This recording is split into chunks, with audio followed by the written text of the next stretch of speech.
Assalamualaikum warahmatullahi wabarakatuh. Waalaikumsalam warahmatullahi wabarakatuh. Bismillahirrahmanirrahim. Ila hadrat Nabi Mustafa Muhammad sallallahu alaihi wasallam. Al-Fatihah. A'udzu billahi minasyaitonir rajim.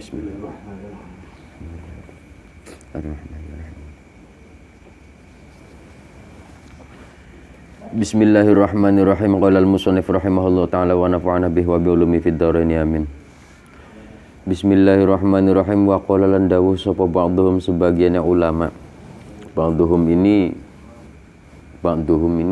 saya sudah cari-cari kok enggak ketemu ya. Ba'dhum itu siapa yang mengatakan? Ya mungkin barangkali teman-teman yang ada di YouTube bisa cari tahu atau cari informasi. Wa qala ba'dhum di Adabul Alim wal Muta'alim halaman 11 ini siapa? Karena yang pernah saya dengar dari Pak Anang Darun Najah, wong di Kediri ya. Ketika ngaji Mughni Labib sama beliau itu, beliau menjelaskan bahwa ketika disebutkan waqala ba'dhum, namun referensinya tidak ditemukan, maka itu dikatakan lemah. Qaulnya itu dhaif. Tapi kalau ada penyeimbang yang lain, kita temukan referensi yang lain, maka ba'dhum ini bisa dikatakan sedikit agak kuat. Kalau tidak soreh-soreh benar gitu kan. Kalau tidak jelas.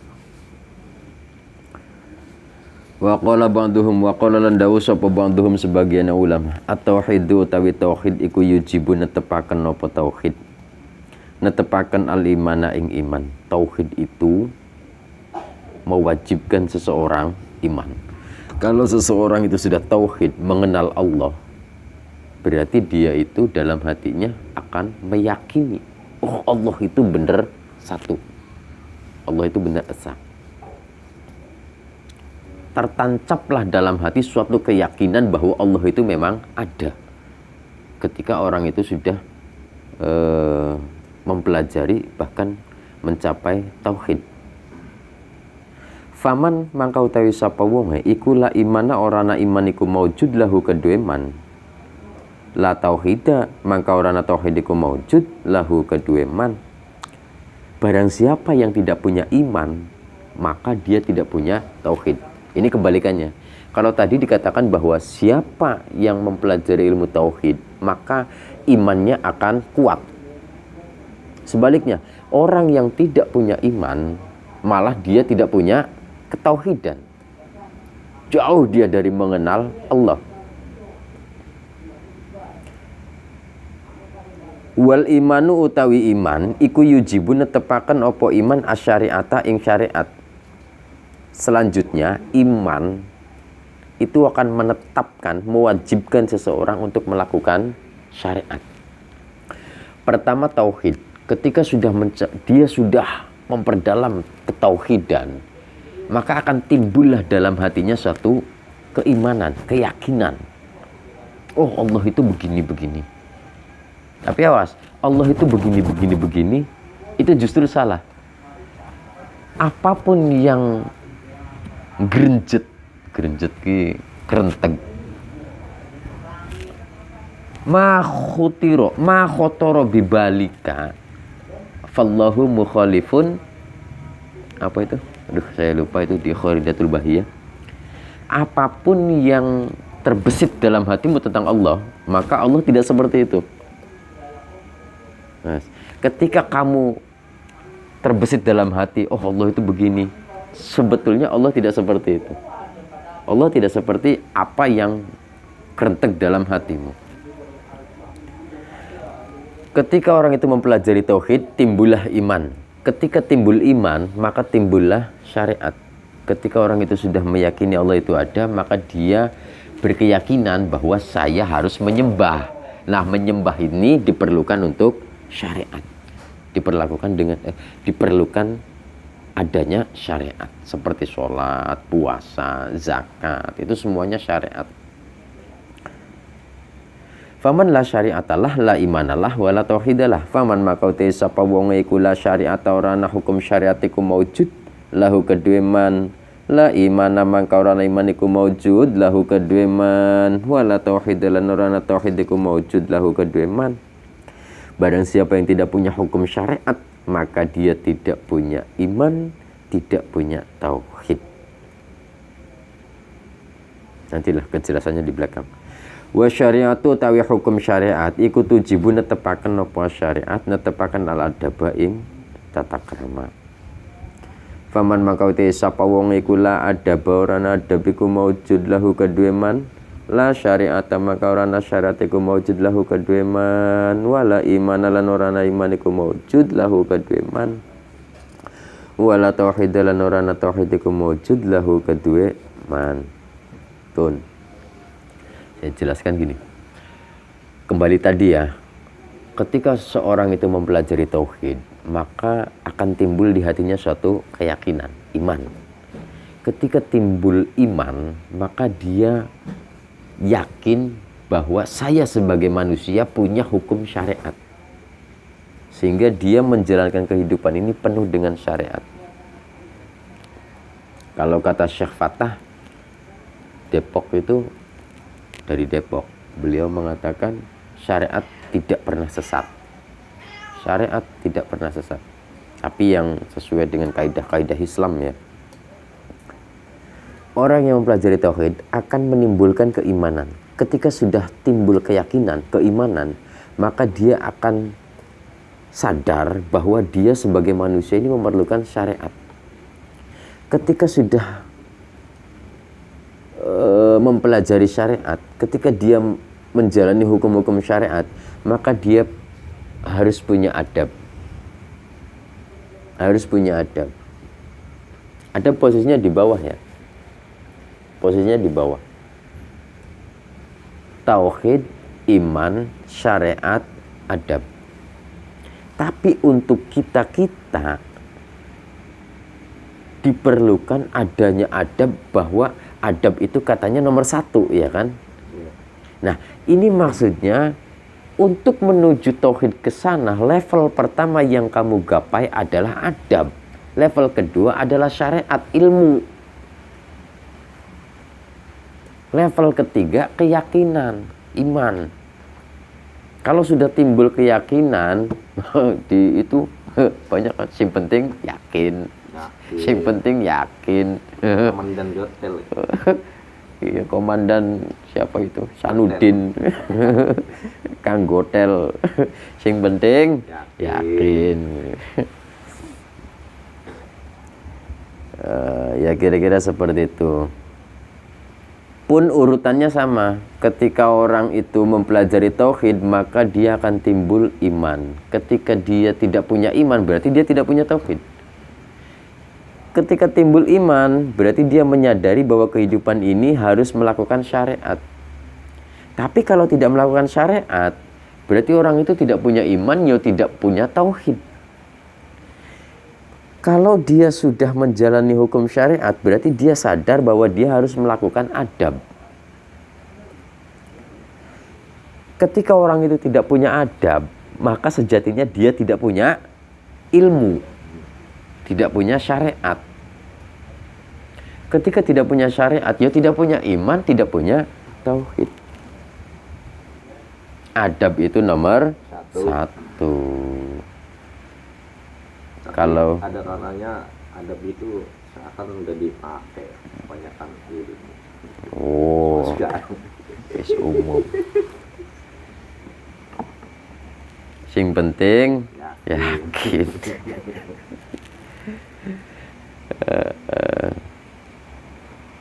Ya kalau dipahami itu kan, kalau bahasa kita ya, bahasa kita itu namanya itu kan syariat, tarekat, hakikat, terus ma'rifat, katanya kan seperti itu. Syariat itu kalau saya ibaratkan seperti ini. Kita di desa Sumuradem. Ya. Nah, kita di desa Sumuradem. Sumuradem, pasar terdekatnya mana? Patrol ya? Patrol. Kita pengen ke Patrol, mau beli pisang. Pisang. Pisangnya pisang apa dulu nih? Semuli. Oh, Ambon, Ambon. pisang apa? Raja. Apa? Yes, kita pengen beli apel lah. Apel yang terbaik apel apa? Apel kamar tua. Apel teman. Apel itu yang yes, pokoknya apel terbaik lah ya, apel nomor 1 gitu di negara patrol lah. Kita dari Sumuradem untuk menuju patrol, kita yang dipersiapkan itu apa? Agar kita sampai ke patrol, yang perlu kita siapkan itu apa? Tenaga. Bukan. Kendaraan. Biar kita sampai ke patrol, kita diperlukan kendaraan. Nah, kendaraan ini boleh dibilang syariat. Boleh dibilang sebelum ke patrol, kita cek ban motor, bensin, terutama bensin. Kita cek apa? Spion. Biasanya di bundaran ada itu kan. Razia. Pakai masker, kaki, master atau masker. Master. Selama pandemi Covid ya. Iya. Pakai master kata aki-aki. Nah, hal yang perlu dipersiapkan ini namanya syariat. Menuju ke patrol itu namanya toriko. Toriko itu kan perjalanan. Dan perjalanan itu memang sangat panjang loh. Dari syariat menuju iman. Tadi kita mempersiapkan bensin, mempersiapkan ban, mempersiapkan spion, pakai helm. Itu akhlak. Adab kita loh. Dalam menggunakan sepeda motor. Dan pun dipersiapkan. Ini sebagai syariat, kemudian motor sebagai syariatnya, kemudian kita menuju ke patrol. Perjalanan dari sini ke patrol ini kan panjang. Walaupun 4 kilo itu kan panjang daripada posisi kita sekarang di Sumuradem, dekat kan. Ketika kita menuju patrol, ini memerlukan perjalanan yang panjang. Menuju iman. Keyakinan. Saya yakin ini perjalanan menuju patrol. Iman. Yakin ini perjalanan menuju patrol. Yakin, iman ini perjalanan menuju tauhid. Menuju hakikat. Sesampainya di pasar patrol, itu boleh dibilang hakikatnya lah. Hakikat patrol itu ya kamu sudah sampai. Sudah sampai di posisi hakikat. Sudah sampai posisi di patrol.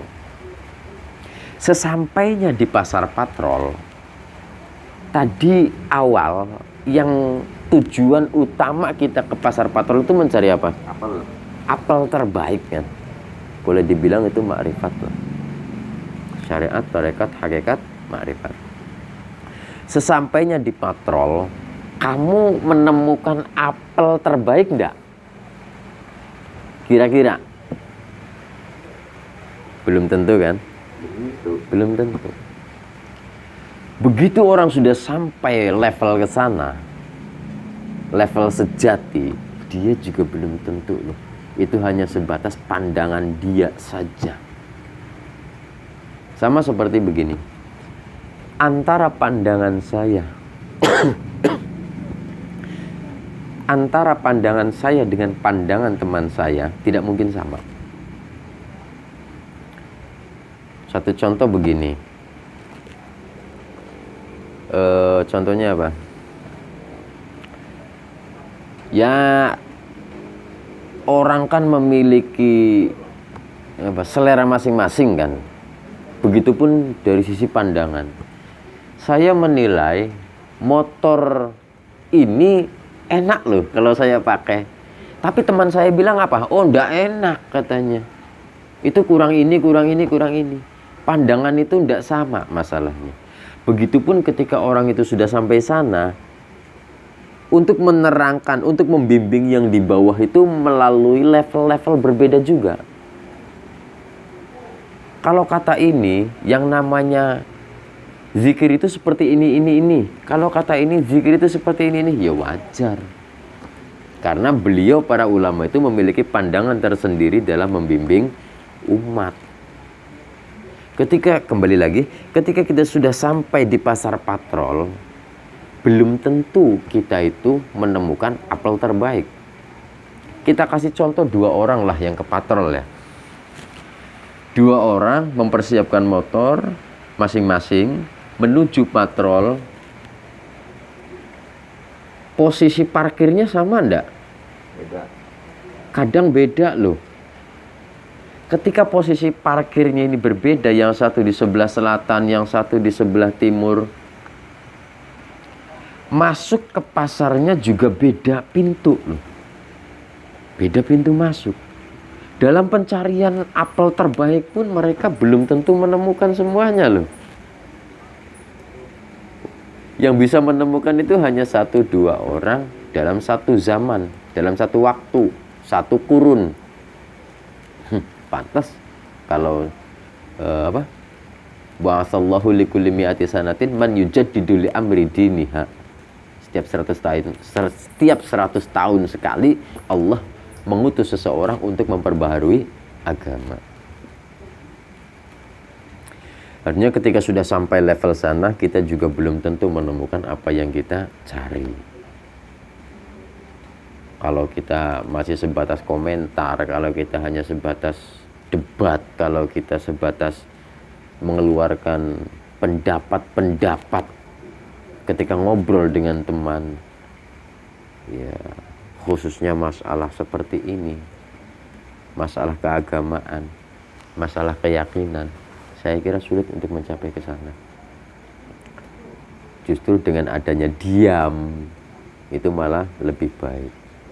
Makanya yang namanya kalam itu ke nahwu ya, kembali ke nahwu. Kalau versi Jurmiyah, yang namanya kalam itu al-kalam huwa al-lafzu al-murakkab al-mufid bil wad'i. 4. Lafad murakkab mufid waddo. Ya kan? Kalau versi Imriti apa? Kalamuhum lafzun mufidun musnadun. 3. Kalamuhum lafzun mufidun musnadun.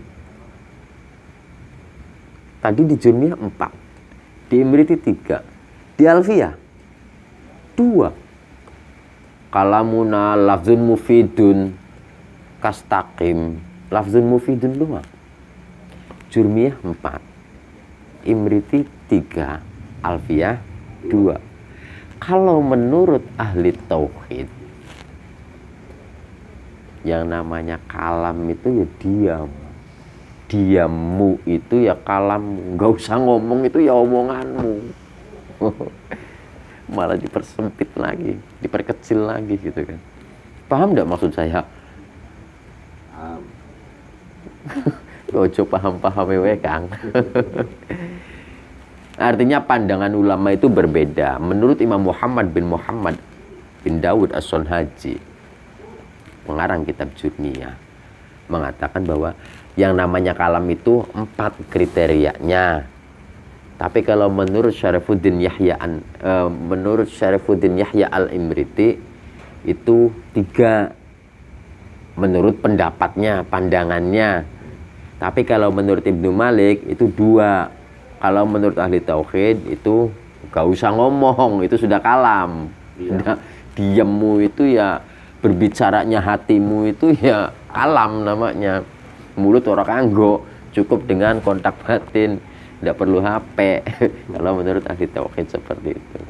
Artinya pandangan mereka kan masing-masing sesuai level mereka gitu kan. Untuk level dasar seperti kita ya dibutuhkan Jurmiyah. Naik ke tingkat selanjutnya Imriti membutuhkan 3 kriteria. Naik lagi selanjutnya, ngapain banyak-banyak, sudah cukup 2 saja. Naik lagi ke level selanjutnya, nggak usah ngomong, itu ya sudah top. Sudah sip. Ya kira-kira seperti itulah, pandangan ulama pun beda-beda. Semuanya punya pendapat masing-masing.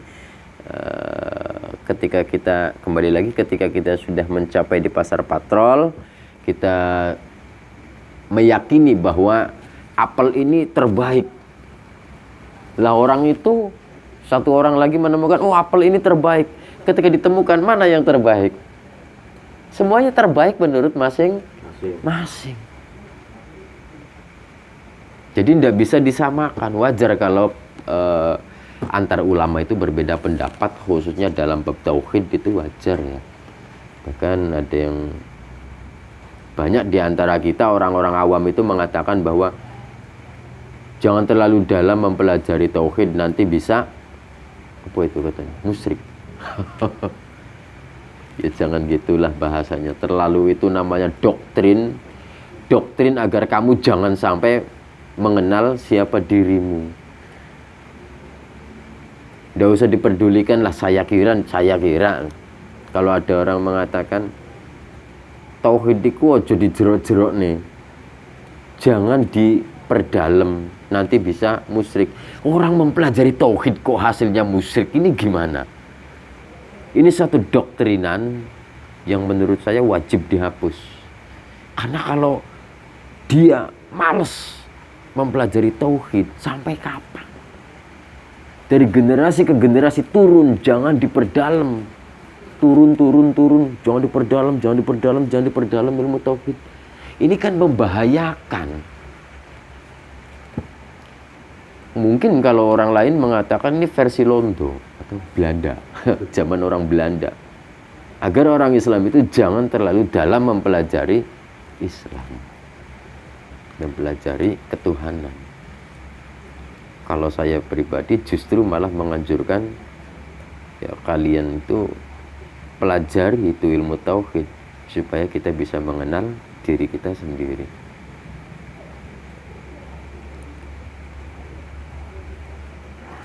Sudah ya, cukup ya. Mungkin kalau ada yang mau dipertanyakan bagi teman-teman yang di dunia nyata, dunia maya, dunia apa? Gaib. Dunia YouTube. Silahkan kalau mau bertanya, silahkan di kolom komentar. Buat teman-teman, kalau ada kejanggalan suatu hari nanti, silahkan bisa kita diskusikan, bisa kita obrolin bersama tentang masalah kajian-kajian, baik itu fikih, nahwu atau yang lainnya, mangga. Sudah ya, sampai sini saja. Wallahu alam. Fahadhi kulluha nususun wallahu alam bisawab. Al-Fatihah.